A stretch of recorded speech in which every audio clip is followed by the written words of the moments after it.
All right, cheers. Let's start Always a this off in cheers. customary fashion. 3, 2, 1. Let's get it. All right, welcome to another episode of the Brown Couch Bros. And man, it's been quite a week of sports this week.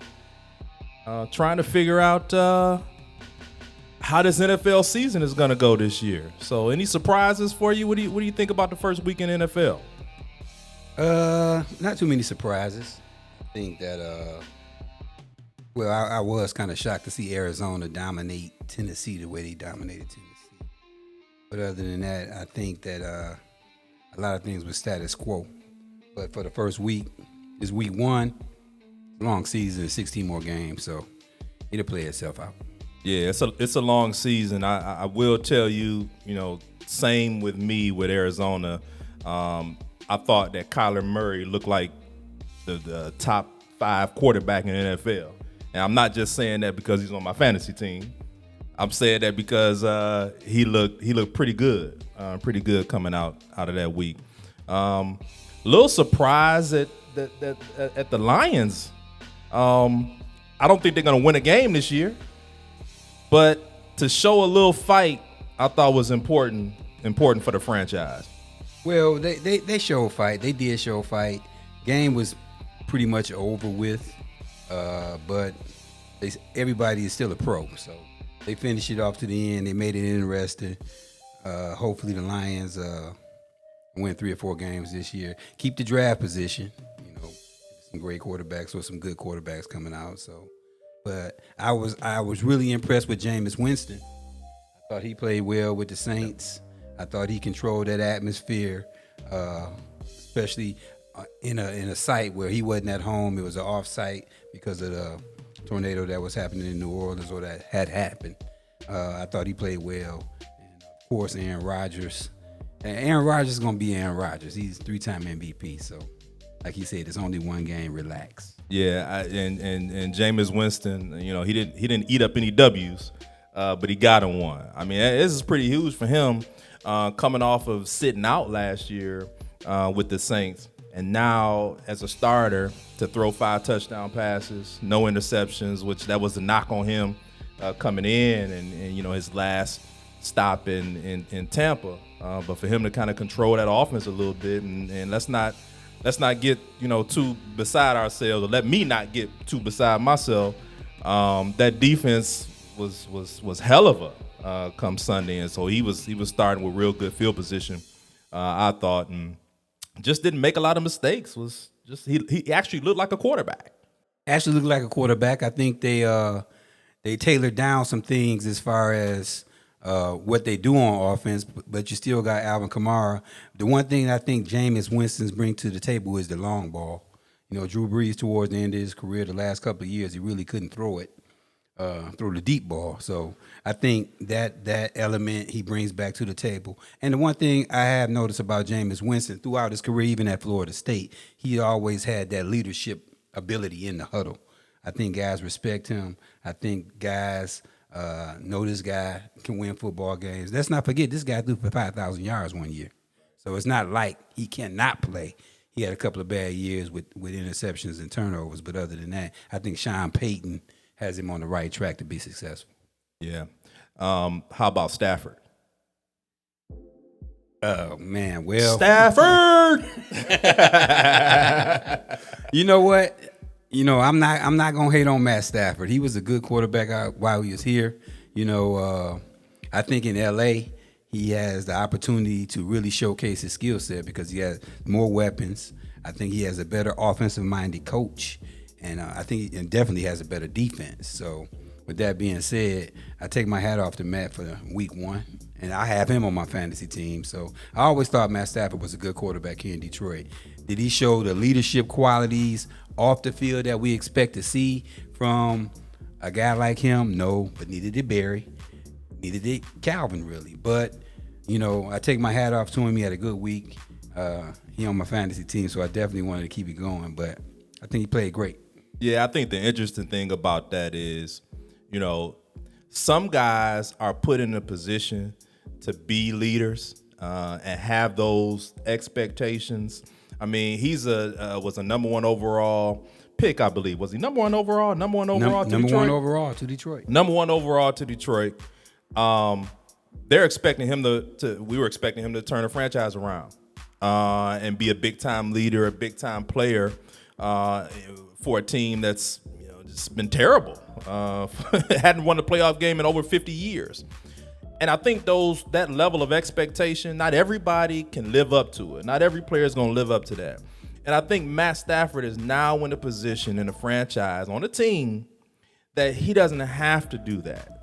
All he has to do is be a gunslinger, not make a whole lot of mistakes, and pick his spots when he can. I think it's the ideal situation for him. I agree with you that Sean Payton is really an ideal coach for him, more of an offensive-minded guy. I saw where they were on vacation and they were looking at film together. This was prior to him getting, signing with the Rams when he was still a Lion. And obviously things were in the works at the time, but being able to share and watch film and really get a feel for what each other sees out there on the field was certainly a plus for Matt Stafford going in. I think we're gonna miss him around here, but I'm happy for him. I'm happy that he's getting an opportunity to play winning football.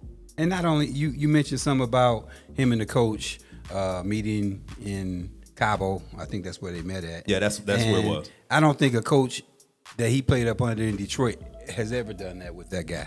So just building that camaraderie, having that faith in that guy, having the faith in the coach, having the faith in the system, and in his LA. So he's gonna be playing on prime time. He's gonna be playing primetime games Thursday night, Monday night, Sunday night. And I read an article of how all that relationship was built and how it came together. And his biggest thing was, I want to play on prime time. I want to play and win primetime games. Meaningful football games. Yeah. And in LA, a regular Sunday is a meaningful football game. There you go. I mean, huge market. Brand new stadium, beautiful stadium, and a bunch of people, bunch of stars and celebrities there. So he's gonna have an opportunity to play in front of some people and really put himself on the map.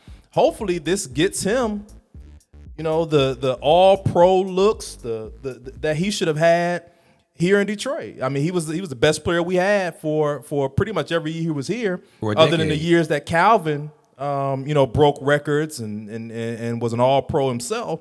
But Matt Stafford was all we had to hang our hats on around here. So maybe now he'll get the respect and the notoriety that we all thought that he deserved years ago.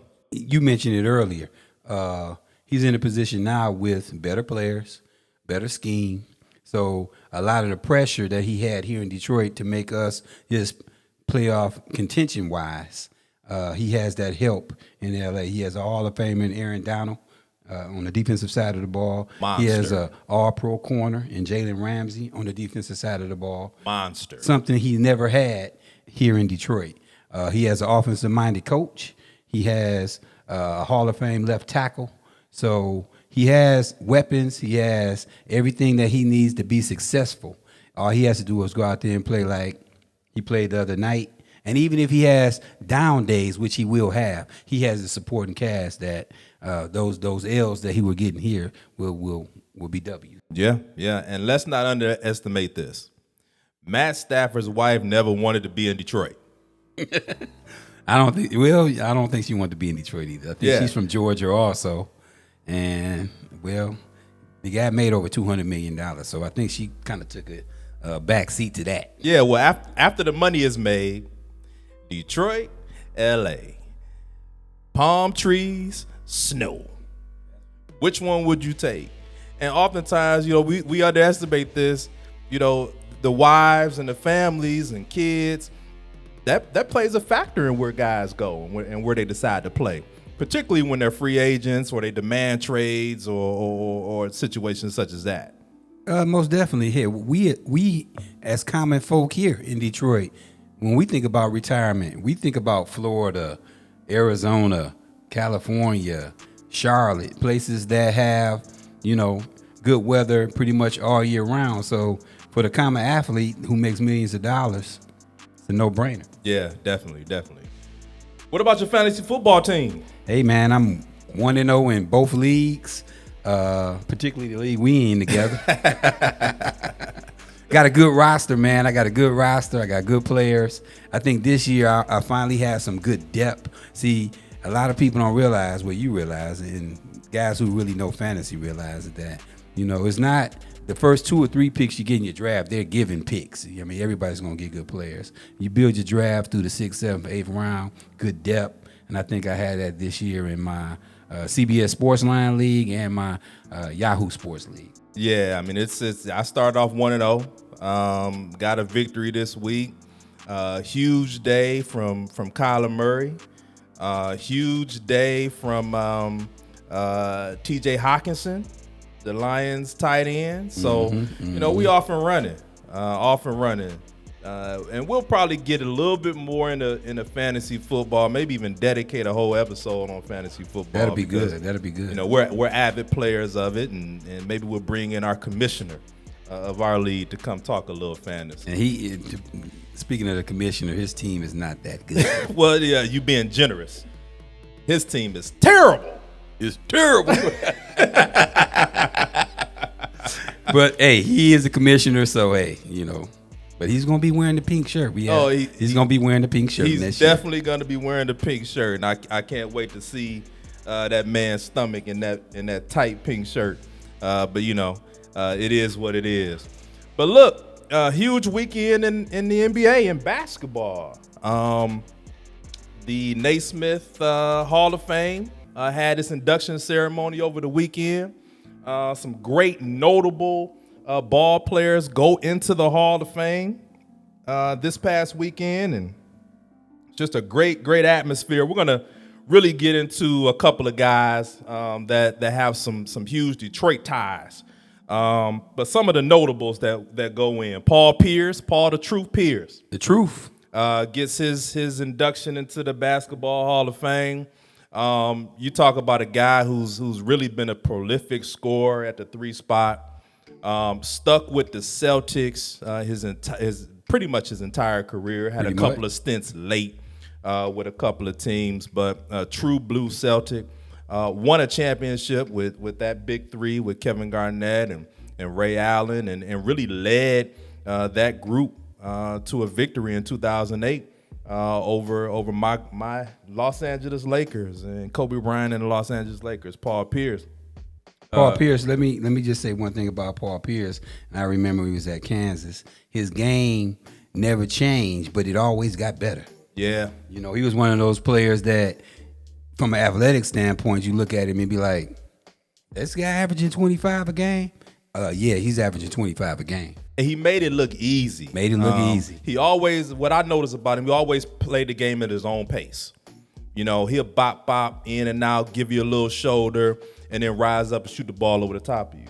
And he'll do that for 2 or 3 quarters. And then, all of a sudden, it's up and under, pop, and he gone and he'll dunk on you. That was Paul Pierce.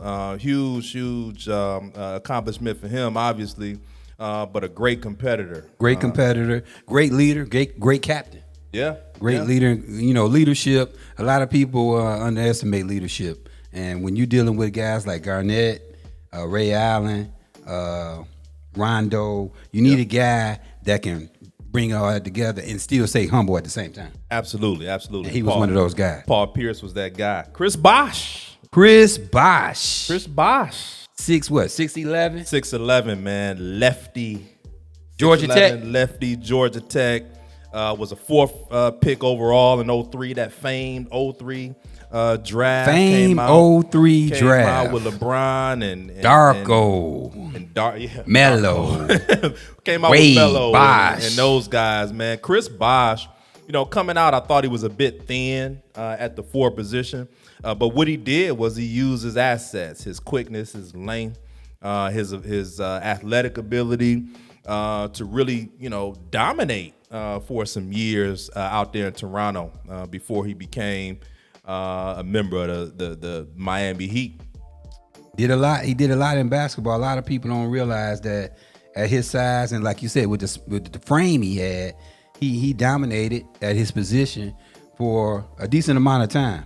And if it wasn't for health issues, this guy probably would have put up more numbers, better numbers that he already put up. So congratulations to Chris Bosh, Hall of Famer. Yeah, man. I mean, he, at that 4 position, he really was one of the guys that kind of ushered in that stretch 4 position, being able to knock down the 3, being able to post you, but then also face up to the basket and get to the cup and finish. So Chris Bosh, huge accomplishment for him. And some of the WNBA players who went in, you have Lauren Jackson. Action Jackson from Seattle. Yep, Australian player. I remember watching her back when we had the Shock, and it was a pretty good team. We had a pretty good team here in Detroit with the Shock. Nolan.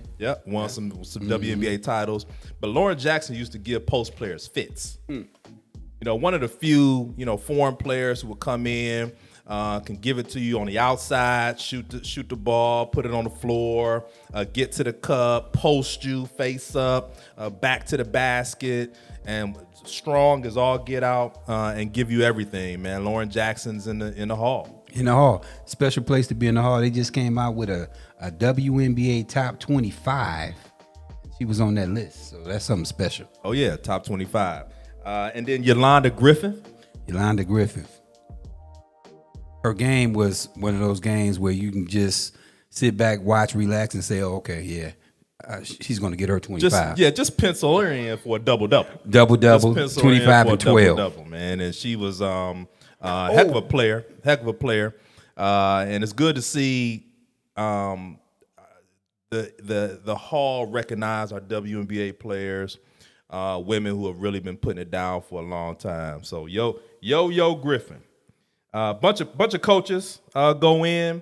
Rick Adelman, who's probably one of the most winningest coaches in the NBA. Good coach, always part of winning programs and getting his teams to the playoffs, deep in the playoffs. Great Portland teams. Yeah, great Portland teams out there with Rick Adelman. Jay Wright. All Jay Wright has done at Villanova is get guys ready for the NBA. That's it. That's all he's done. And win championships. That's all he's done. I mean, guys that have played for Jay Wright come to the league in their first year, second year, third year, and they're ready to contribute to teams right away. So Jay Wright, heck of a coach. Great accomplishments for him going in. Yeah, Bill Russell. The great Bill Russell. In as a player and in as a coach. What do you think that means? That means that you're the greatest at what you did on 2 levels. Yeah. As a coach, as a player, just as an African American, period. I mean, here this guy has 11 rings, if I'm not mistaken. One as a player coach. And so that speaks for itself. The great Bill Russell. Yeah. And then 2 guys that we want to focus on today is, with some great Detroit ties. Chris Webber and Big Ben Wallace. Big going to work Ben Wallace. And let me just read just a couple of things for Chris. Now, we talk a lot about how important it is for us to recognize people from around here, from around the Detroit area. When you talk about Chris Webber as a player who played basketball around that same era myself, you talk about Chris. This guy was a legend at a very young age. He was talked about on the news, famed, ranked, all those things. By the time this guy was 11, 12 years old. And everybody think LeBron was the first. No, this guy was. It was Chris. It was Chris Webber. It was Chris, man. Heck of a player during his NBA times. Heck of a player in high school. Detroit Country Day. I think they won 3 or 4 state championships there. All-American, all-state guy. And back then, being a Detroit basketball player, when you saw Chris Webber and Jalen Rose and those guys compete at an international level, at a national level and a statewide level. It just brought chills to your body to watch guys that you see every day. You'll see those guys at the park. You'll see those guys at St. Cecilia playing Rouge with them, days, playing against them out at Rouge, and to see guys around your age be that successful, man, it was just huge for them. But Chris, 1993 Rookie of the Year, All-American at U of M, played for the famed Fab Five, Sacramento, Washington, Golden State, Philadelphia, ended up with the Pistons, 5-time All-Star, and a 2010 guy. You can pencil this guy in for a 20 and 10 every night. Every night, 2010, Chris Webber. Let me emphasize how important Chris Webber was or to your generation and moving forward. Here's a guy who had to carry the mantle, like I mentioned earlier, in regards to LeBron James. Like you said, 10 to 12 years old, 12, 13 years old, AAU basketball, number one player in the country. He goes to Michigan, or goes to Country Day, number one player in the country, high school. He goes to Michigan, number one player in the country as a recruit. Then he comes out of Michigan, gets drafted, number one player drafted overall. So that pressure, and to still go out there and to perform every night as a young man or a teenager, we haven't seen that until the likes of LeBron James. I know we have a lot of players, the Kevin Garnett's of the world, the Kobe Bryant's of the world, who came straight out of high school and did what they had to do. But none of those two players, until LeBron, didn't have the pressure that Chris Webber had. No, you're right. I mean, the vultures were out. He even mentioned it in his speech, and he talked about how Isaiah Thomas protected him from those vultures as a kid, as a 12 or 13-year-old kid, and really put his arms around him. Because you think about it, man. This guy ended up being 6'9", 6'10". Everybody was after him. Everybody's after him. And he's just a kid. But his ability to handle the basketball, one of the first guys that I saw, take the ball in high school. In high school, mind you. Matter of fact, in middle school. Get the rebound on one end, bring the ball up the floor, put it behind his back between his legs and dunk. In high school. In high school. And in middle school. So he kind of revolutionized really the four position and made it become a playmaker's position. Sure did.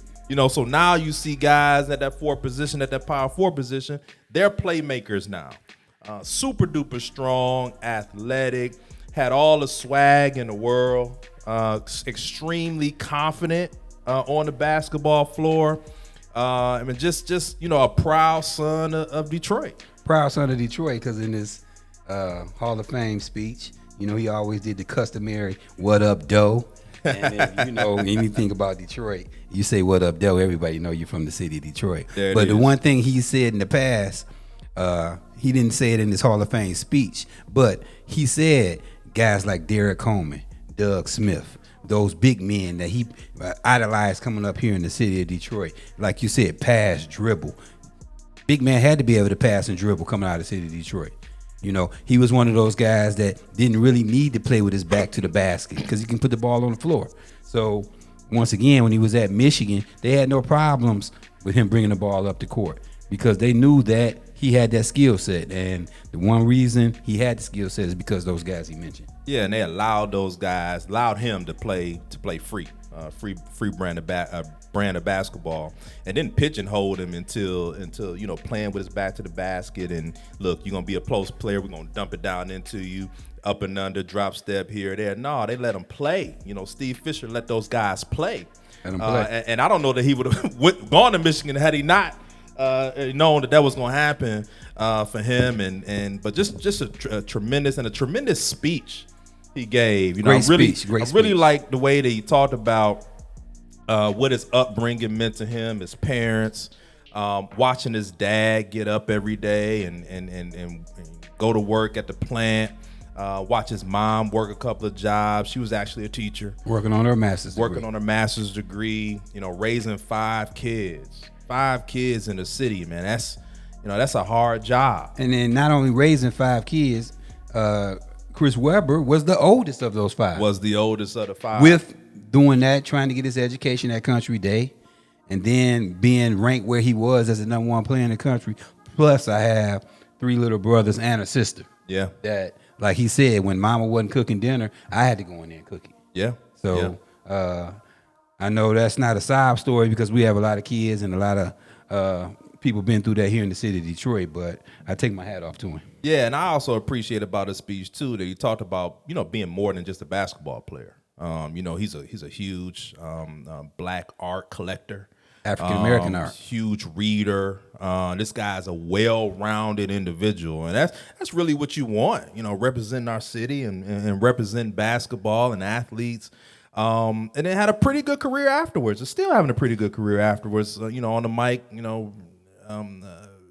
Talking games. Doing games, and it just really made a tremendous career for himself. Just really appreciate his talent and appreciate what he's been able to do. Had a great career. Like you said, he was a 20-10 guy and then reinvented himself. He acknowledged Charles Barkley, who was also on the stage, saying that, Chuck, you showed me that I can do other things after basketball and still stay around the game that I love. So he commended Chuck Barkley, and Barkley really was appreciative of that. Like you said, with Isaiah Thomas, he talked about Isaiah Thomas being that protector. And this was, like you said, 12, 13 years old. Yeah. So guys of Isaiah's caliber already recognized that, hey, this guy's something special. And at the end of the day, he's an NBA Hall of Famer. Yeah, heck of a player, man. I really wish he would have been able to win one with the Pistons, win a championship with the Pistons. I think the closest they ever got was when he was in Sacramento with Vlade Divac and Jason Williams. And those teams, which were great teams. I think they got robbed in one series with the Lakers. Was Richmond on that team? Mitch Richmond? No, Mitch wasn't on that team. Oh, okay. Mitch wasn't. Doug Christie, right. Bobby Jackson, those guys. I think they got robbed one year with the Lakers. They had the Lakers on the ropes. Phantom foul call with Vlade Divac one time, and the rest is history. Lakers go on to win 3 in a row, I believe, during that time. Mm-hmm. But great with Chris and just a tremendous. And the other thing I want to mention too, a little shout out to U of M. Showed them some love. So hopefully, we get past the scandal that took the banners down at U of M. Hopefully they get past that and they're able to mend those fences, and it'd be great to see the Fab Five at a U of M basketball game come this fall to support Juwan Howard, who's now the coach at U of M. Well, Ward Manuel, the athletic director, came out last week and formally apologized to Chris Webber. He said, I want to apologize to the 18-year-old Chris Webber because we didn't protect you like we should have. And he's exactly right.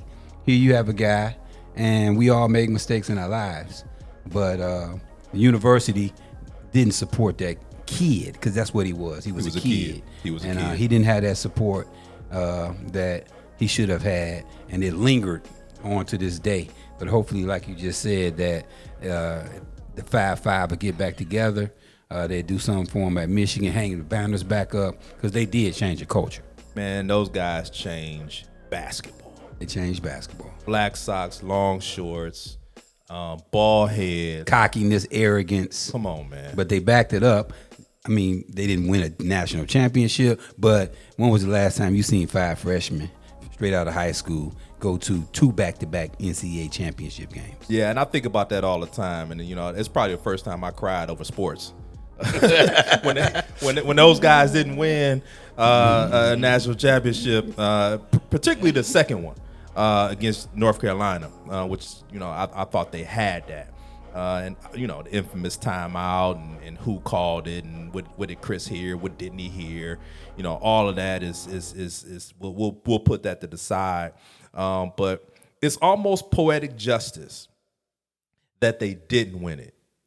It like feeds into the story of the Fab Five because they didn't win it. One of the greatest teams to never win an NCAA championship. They didn't win a championship of any kind. And that's what I mean. No Big Ten, no NCAA. I get what you're saying, but at the end of the day, the goal is to win it all. And they didn't win it all. Now, did they accomplish a lot of things? Yeah, like you said, they changed the culture. They changed basketball. But I guess if you ask one of those guys, particularly Jalen or Chris, if you had to change one thing, what would you do? And I think one of them would say I would have liked to win a championship. Yeah, I think they obviously would have wanted to, but it doesn't take away, to me, or add to their legacy that much, because everybody knows who they are and what they meant to the game, particularly young black kids growing up in the early 90s with the hip-hop era,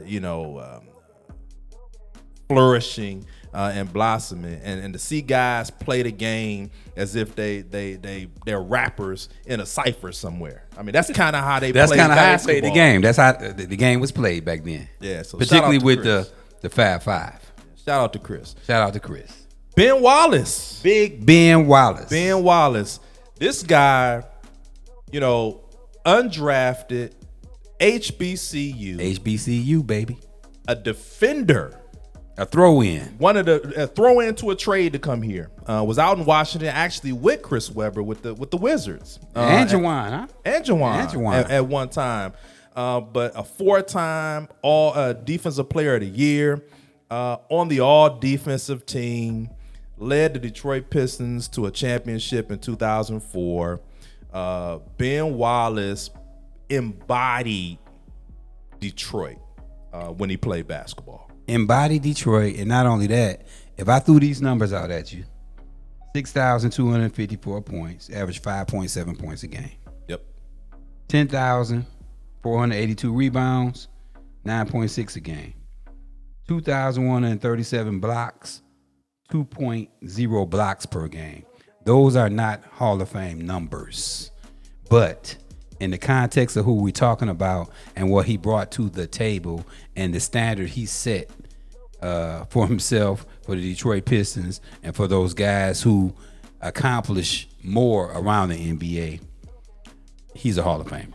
He's in the Hall of Fame because of his impact on the game. Period. He's in the Hall of Fame because of what he meant to a winning franchise. Let's not forget that this guy wasn't 7 feet. 6'9", 240. If that.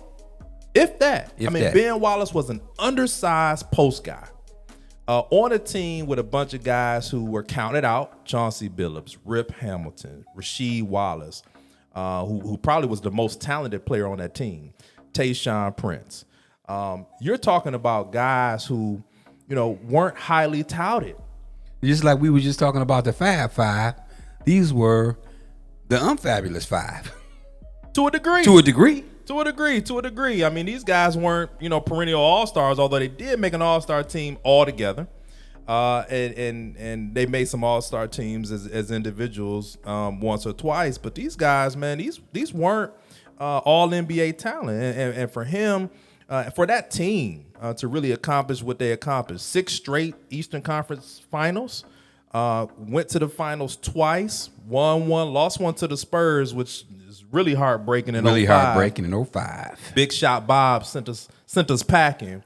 But stay home, honor. Sheed. Stay home. Yeah, stay home, man. Stay home. You never leave Robert Horry open. But what I want to say about Big Ben is this: when you talk sports and you go into your game plan for the week, whether it's football and basketball, we can't let Jordan beat us. And Ben Wallace was a guy that teams had to game plan for.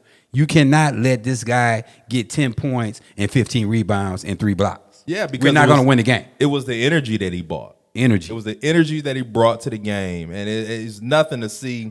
This guy, people at the Palace, kids, walking around and cheering with afros, with Ben Wallace afros and wristbands up their arm and all of that. Man, this guy.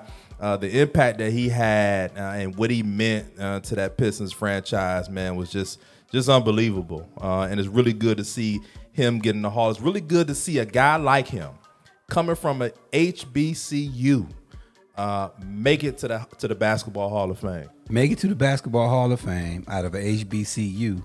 And the expectation when he first got here, it wasn't one. It was, they traded for Chucky Atkins and this guy. Yeah. We knew his name was Ben Wallace, but who was this guy? But he came to the right city. He had the right mentality. He had the right work ethic. Detroit is a hardcore city, and he was a hardcore player. And like you mentioned earlier, we went to one finals, won one, lost one. So congratulations to Big Ben Wallace and the Going to Work Pistons. There's no championship without Big Ben. Period. No championship. None without Big Ben Wallace. None at all. So, we got Weber, we got Ben Wallace, a host of other players that have gotten in. Here's what's going to be interesting with the NBA. You know, this is the 75th year anniversary of the NBA, and they're coming out with the All NBA 75 team. Now, 25 years ago, they did the top 50. Top 50. The best 50 in the game. And it's going to be interesting to see who makes this 75. So let me ask you this. Is the remaining 50 plus 25 more? Or is it this, well, it can't be a new 75, correct? Oh, but it is. So what I'm hearing is it's not going to be, oh, we got our 50, let's add 25 to this list. Gotcha. It's going to be, we're going to do the top 75. And so there may be some people on the top 50 who don't make it to the top 75. Gotcha. This is going to be interesting. It makes sense probably for us. When this list comes out, we got to do a show on it. Oh, we definitely got to do a show on it because there's some guys that should have been in the top 50, particularly Dominique Wilkins. He was a top 50 player, man. Dominique got job. He got job, Dominique man. has been getting job pretty much his entire career. The human highlight film, man. The stuff this guy did on the basketball court was just unbelievable. Unparalleled, the battles that he had with Michael Jordan. The dominance he had over the Detroit Pistons by himself. Yeah. So I can see what you're saying. I can see a guy who was in the top 50 that won't be in this top 75. Oh, there are a few. There are a few. And it might be some of the legends, some of the older guys, some of those legends. But we'll see. We'll see how it goes. Well, the one thing that is not given is time. And it looks like we running out of time. We are. So, thank you for joining us for another episode of the Brown Couch Bros. The Brown Couch Bros. Thank you, my brother. Always end it with a toast. Cheers. And Peace. We out of here. 3, 2, 1. We're out.